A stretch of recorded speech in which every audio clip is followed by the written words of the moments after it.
የመልእክቴ ርዕስ የሚሆነው ጸሎታችሁ አይከለከልም። አሜን። አንድ ሰው በዚህ ዓመት ጸሎቱ እንዲመለስለት የሚፈልግ ሰው ካለ እስቲ እጁን ያሳየኝ። እስቲ እንዲህ ይበላ፣ ጸሎቴ አይከለከልም ይበል። እስቲ ድገሙና በሉ፣ ጸሎቴ አይከለከልም በሉ። እስቲ ምን አይከለከልም? ምን አይልም? እግዚአብሔር ጸሎትን የሚመልስባቸውን ምክንያቶች ነው ዛሬ የምናገረው። ጌታ ምን አለኝ? በጣም የሚገርም ነው። ጸሎታችሁ አይከለከልም በላችኋል። አልከለከልም በሏ። አትከለከሉም በላቸው ብሎኛል ጌታ። አሜን። እጃችሁ ከፍ አድርጉና እስቲ አልከለከልም በሉ። እስቲ ድገሙና በሉ። እስቲ የእግዚአብሔርን ቃል እናነባለን። የሉቃስ ወንጌል ምዕራፍ 1 ከቁጥር 5 አነባለሁ። የእግዚአብሔር ቃል እንደዚህ ይላል። መጽሐፍ ቅዱስ የያዛችሁ በይሁዳ ንጉሥ በሄሮድስ ዘመን ከአብያ ክፍል የሆነ ዘካርያስ የሚባል አንድ ካህን ነበር። ሚስቱም ከአሮን ልጆች ነበረች፣ ስሟም ኤልሳቤጥ ነበር። ሁለቱም በጌታ ትእዛዝና ሕግጋት ሁሉ ያለ ነቀፋ እየሄዱ በእግዚአብሔር ፊት ጻድቃን ነበሩ። ኤልሳቤጥም መካን ነበረችና ልጅም አልነበራቸውም። ሁለቱም በዕድሜያቸው አርጅተው ነበር። እርሱም በክፍሉ ተራ በእግዚአብሔር ፊት ሲያገለግል እንደ ካህናት ሥርዓት ወደ ጌታ ቤተ መቅደስ ገብቶ ለማጠን ዕጣ ደረሰ። ለማጠን እስቲ ዕጣ ይደርሳል በሉ። እስቲ ድገሙና ዕጣ ይደርሳል በሉ። እርሱም በክፍሉ ተራ በእግዚአብሔር ፊት ሲያገለግል እንደ ካህናት ሥርዓት ወደ ጌታ ቤተ መቅደስ ገብቶ ለማጠን ዕጣ ደረሰበት። በዕጣንም ጊዜ ሕዝቡ ሁሉ በውጭ ቆመው ይጸልዩ ነበር። የጌታ መልአክ በዕጣኑ መሠዊያ ቀኝ ቆሞ ታየው። ዘካርያስም ባየው ጊዜ ደነገጠ፣ ፍርሃትም ወደቀበት። መልአኩም እንዲህ አለው፣ ዘካርያስ ሆይ ጸሎትህ ተሰምቶአልና አትፍራ። ሚስት ኤልሳቤጥም ወንድ ልጅ ትወልድልሃለች፣ ስሙንም ዮሐንስ ትለዋለህ። ስሙንም ማን ትላለህ? እስቲ በሉ እንደገና በሉ እስቲ። ስሙንም ዮሐንስ ትላለህ አለው። የሚገርም ነው። ዛሬ እንግዲህ በዚህ በምንካፈለው በእግዚአብሔር ቃል ውስጥ የምንመለከተው የእግዚአብሔር ቃል ሐሳብ እግዚአብሔር ጸሎትን የሚመልስ አምላክ እንደሆነ፣ እነዚህ ባልና ሚስቶች በዚያን ዘመን እግዚአብሔርን የሚያገለግሉ በቤተ መቅደስ ውስጥ ደግሞ ስፍራ ያላቸው አገልግሎት ያላቸው ሰዎች ነበሩ። እናም በየጊዜም የጸሎት መልሳቸው ባይመለሱ እንኳን በእግዚአብሔር ቤት የማገልገል የመገኘት ትልቅ የሆነ ተነሳሽነትና እንዲሁም እምነት ያላቸው ሰዎች ነበሩ። በትልቅ እምነት በእግዚአብሔር ፊት የሚመላለሱ ሰዎች ነበሩ። በጣም የሚገርመው ትልቅ የሆነ ነቀፌታም ደግሞ ነበረባቸው። ይሄ ነቀፌታ በእግዚአብሔር ፊት ሳይሆን በሰዎች ዘንድ ሰዎች የሚነቅፏቸው ነገር ነበራቸው። እሱም መካን ናቸው፣ አልወለዱም፣ አርጅተዋል፣ ከዚህም በኋላ የሚወልዱበት ጊዜ የመውለድ ዕድል የላቸውም የሚባሉ በተለያዩ ማህበራዊ እናም አብሮ በማሳለፍ ፕሮግራም ላይ በሚገኙበት ጊዜ ኤልሳቤጥ የምትሸማቀቅ፣ በሴቶች ማህበር መካከል የምትሸማቀቅ፣ አንድ እናት አንድ ልጇን ጠርታ ወደ ሌላ ቦታ ስትልከው ይሄን አምጣልኝ ያን አምጣልኝ ወይ ስለ ልጆቿ ስትናገር የምትሸማቀቅ አይነት የሆነች ሴት ናት።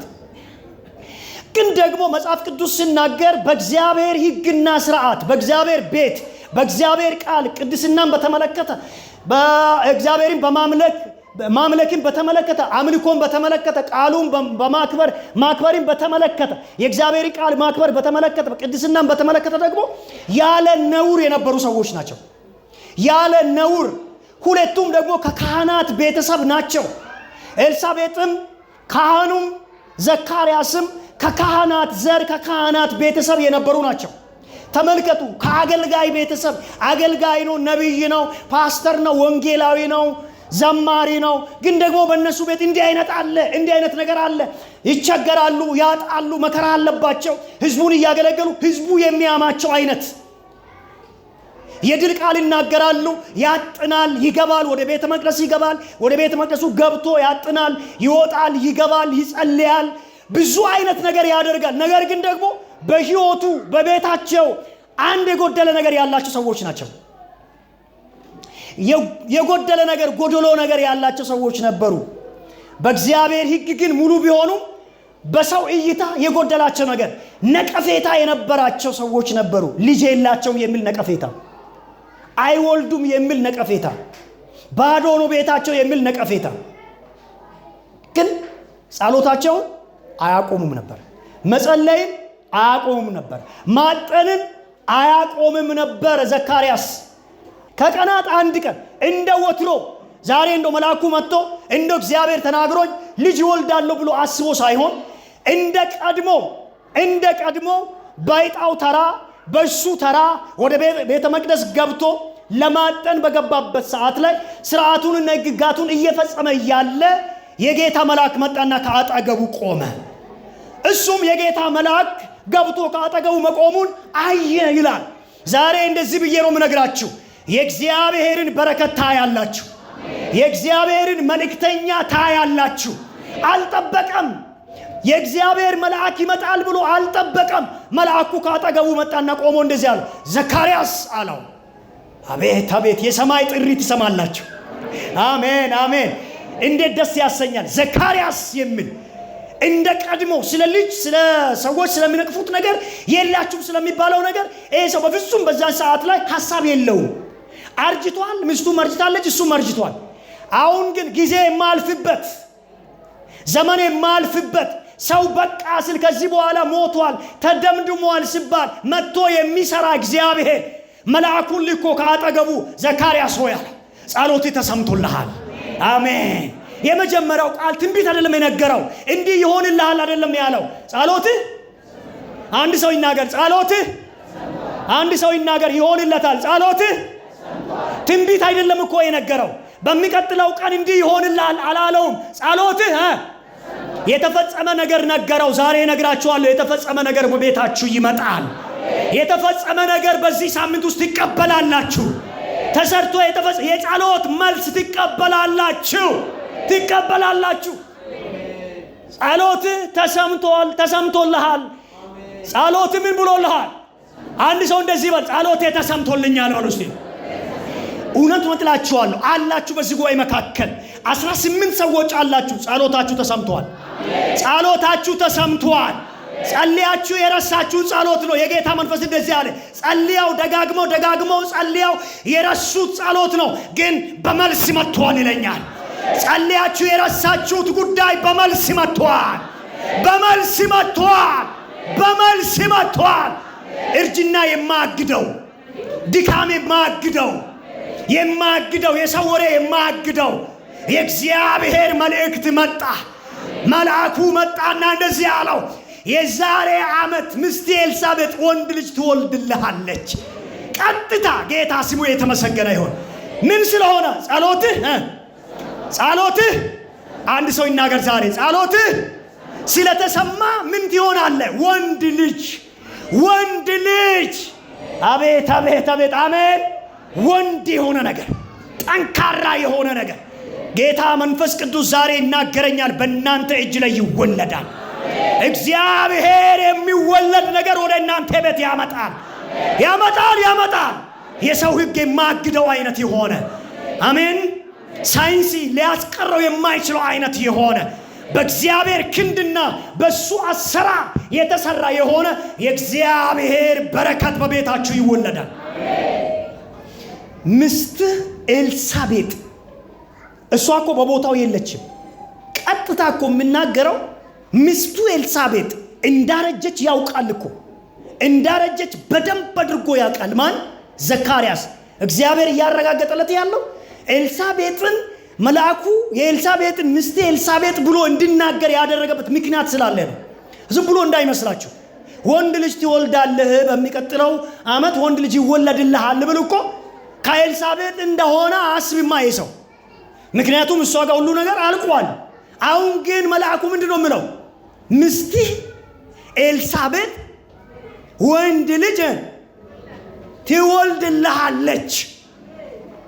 ይኸውላችሁ እግዚአብሔር በተናገራችሁ ስፍራ አይሆንም፣ ተደምድሟል፣ አይመለስም የምትሉትን ነገር እዛው ከሞተው ነገር ውስጥ እግዚአብሔር ሕይወትን ይፈጥራል። አሜን አሜን አሜን። በሌላ አይደለም እግዚአብሔር የእናንተን ነገር የሚያመጣው የሚመልሰው። የሞተ የሚመስል ነገር በእጃችሁ ላይ የሞተ ነገር አለ፣ በህይወታችሁ ላይ የሞተ ነገር አለ። ጌታ ዛሬ እንዲህ ይላችኋል፣ ከእሱ እግዚአብሔር አዲስ ነገር ያመጣል። እስቲ የሞተ ነገር በሉ እስቲ ሕያው ይሆናል። የሞተ የሚመስል ነገር ሕያው ይሆናል በሉ። አሜን። ጸሎት፣ በጸሎት መክረም፣ በጸሎት በእግዚአብሔር ፊት መቆየት፣ በእግዚአብሔር ፊት በጸሎት መሆን የሞተ እንዲቀሰቀስ ያደርጋል። ጸሎት በመጽሐፍ ቅዱሳችን ውስጥ ስንመለከት በአዲስ ኪዳን የበጉ ሐዋርያት የነበሩ የሐዋርያት ሥራ ምዕራፍ 6 ከቁጥር 4 ጀምሮ ሲታነቡ አሁን አሉ እኛ የወንጌሉን ሥራ እንቀጥላለን። ጸሎት የሚጸልዩ፣ ለሰዎች የሚያስፈልጋቸውን ነገር የሚያቀርቡ ሌሎች ሰዎች እንሹምና እኛ ደግሞ ወደ ወንጌሉ እንሂድ አሉ።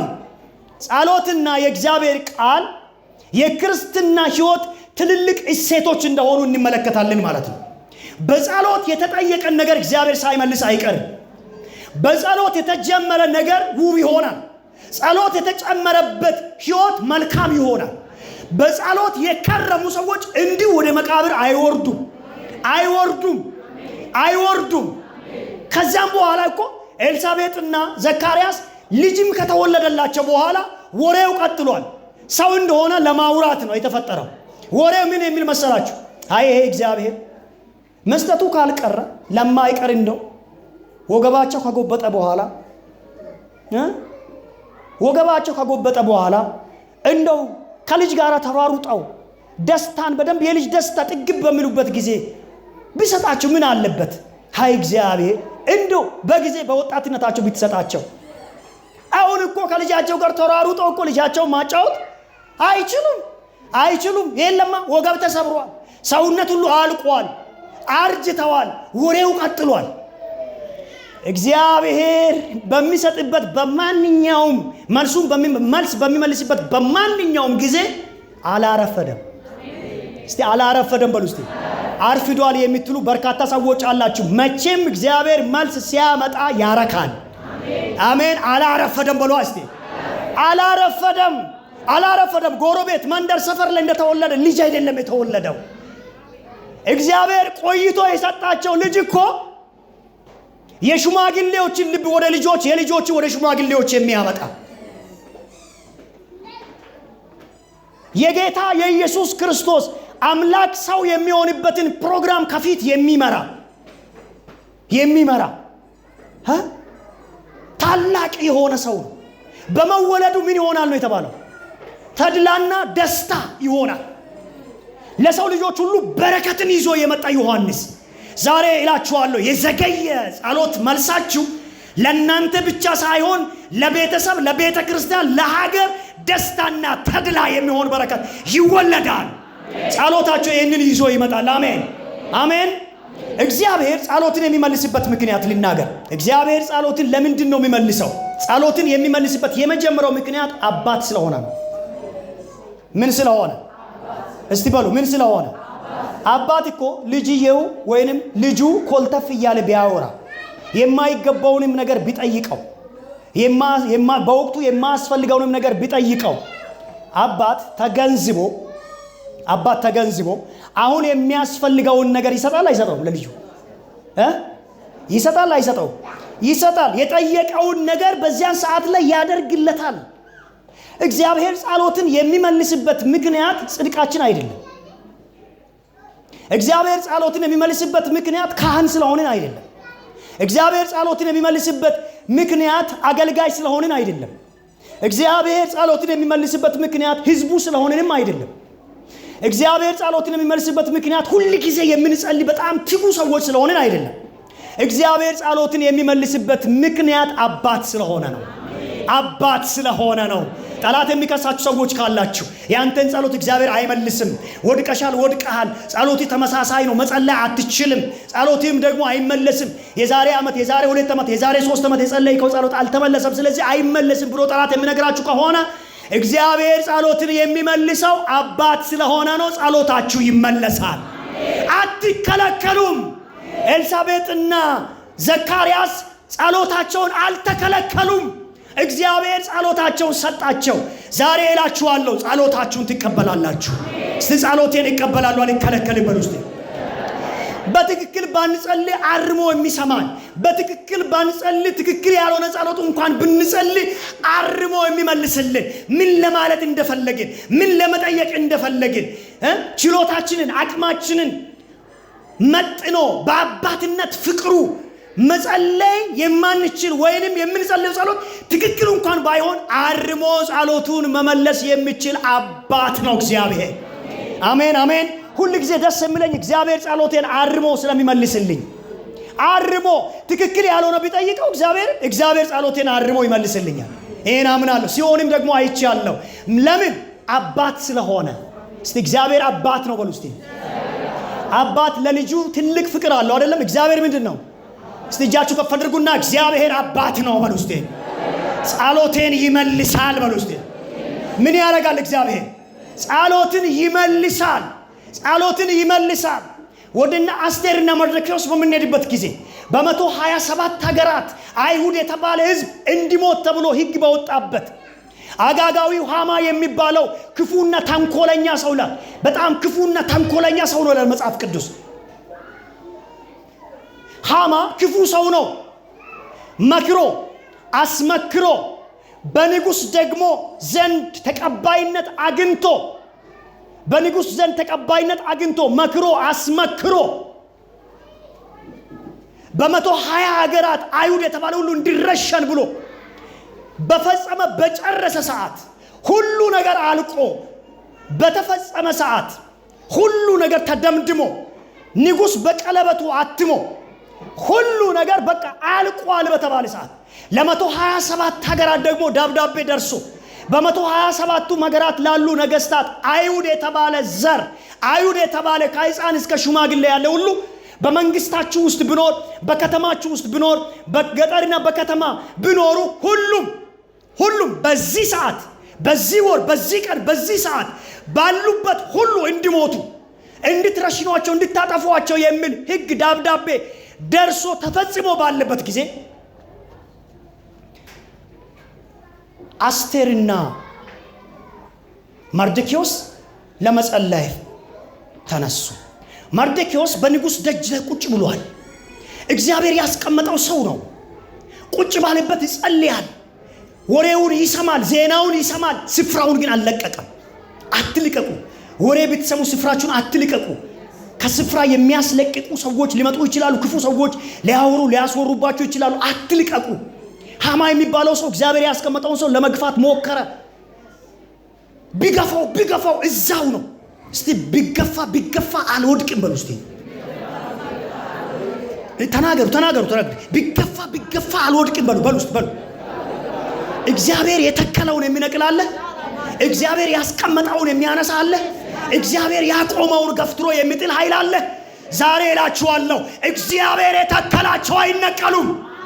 እግዚአብሔር ያቆማቸው ቢገፈተሩ አይወድቁም። በህይወታችሁ መካከል በህይወት ዘመናችሁ ላይ አንድ ስህተት እንዳትሰሩ። እግዚአብሔር ያስቀመጠውን ለማንሳት እንዳትገፉ። ለማንሳት አይደለም መግፋት ከባድ የሆነ ድርጊት ነው። ለመጣል እንዳታስቡ። እግዚአብሔር የወደደውን እንዳትጠሉ። ለምን መሰላችሁ? እግዚአብሔር የወደደውን እሱ ያስቀመጠውን እሱ የወደደውን የሚጠሉትን እግዚአብሔር አይቀበላቸውም። ንጉስ ስለ ዙፋኑ ይቀናል። ጎበዝም ሚስቱን ለማንም አሳልፎ አይሰጥም። ስለ ሚስቱን ሊወስድበት በሚፈልገው ላይ በፍጹም አሳልፎ አይሰጥም። ይቀናል። እግዚአብሔርም በክብሩ ይቀናል። አሜን። እግዚአብሔር በምኑ? በክብሩ የመጣችሁበት እንደሆነ የተከለውን ለመንቀል የሞከርን እንደሆነ ያስቀመጠውን ለማንሸራተት ከልባችን ተዘርግተን ከሆነ እግዚአብሔር ምን ይላል? እስቲ ይቀናል በሉ እስቲ። ልጆቹን ለመንካት የመጡ ለመግፋት የመጡ ሁሉ አልተሳካላቸውም። ዘንድሮ ይላችኋለሁ ቤታችሁን፣ ልጆቻችሁን፣ ንግዳችሁን፣ ጤንነታችሁን፣ ትዳራችሁን፣ አገልግሎታችሁን፣ ቦታችሁን፣ እግዚአብሔር የሰጣችሁን ነገር ለመግፋት የሚመጣ ጠላት ይገፋል። ሰላም ሰላም ቅዱሳን፣ ሰላማችሁ ይብዛ። እኔ ፓስተር አብነት ነኝ። በአገልግሎታችን እየተባረካችሁ እንደሆነ አምናለሁ። ሁል ጊዜም የምንለቃቸው መልእክቶች ባላችሁበት ቦታ እንዲደርሳችሁ ሰብስክራይብ፣ ሼር በማድረግ የማራናታ ድምፅ ለፍጥረት ሁሉ የተሰኘውን የዩቲዩብ ቻናል አገልግሎታችን ቤተሰብ እንድትሆኑ በጌታ ፍቅር አሳስባችኋለሁ። እግዚአብሔር ሁለንተናዊ ሕይወታችሁን ይባርክ። ሻሎም